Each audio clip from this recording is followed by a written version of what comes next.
In our KHOU 11 back to school survey, parents told us that some of their top concerns for the school year are teacher turnover and student preparedness for the next grade. Both issues that can take money to fix. Reka Butaraj takes a closer look at the new numbers that paint a stark picture of school funding here in Texas. We've heard a lot about Texas schools struggling when it comes to funding, but is there really an issue?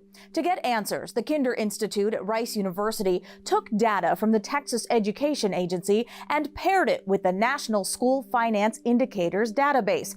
What they discovered might seem obvious to parents. A majority of Texas school districts are underfunded. About 73% of them are underfunded, just meaning that the amount of per pupil funding they receive is lower than the amount of per pupil funding they need.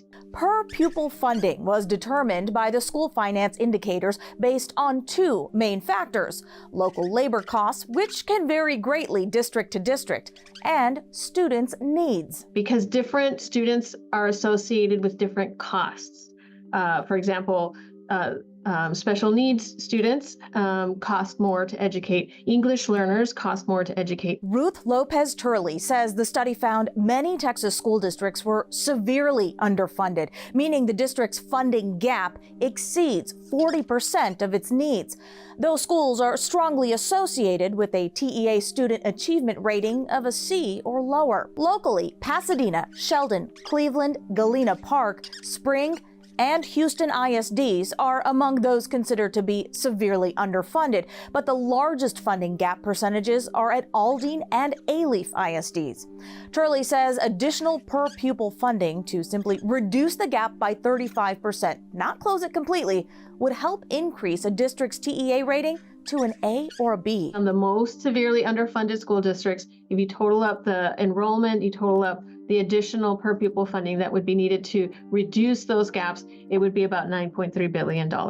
And Texas has the money to do that. The state comptroller says Texas will have $23 billion in its rainy day fund at the end of 2024, but the state legislature would have to approve using that money for public schools. And the state legislature has not increased per student funding in Texas since 2019. I'm Reka Butaraj with KHOU 11 News. Thank you, Reka. Now, as your education station, we need your help to raise money for the Houston Food Bank's Backpack Buddy program. You can donate by scanning the QR code right there on your screen. Just $1 can provide a child with 3 free meals. So far, we've raised more than $22,000, but our goal is to raise $50,000 to provide weekend meals for more than 15,000 Houston area kids.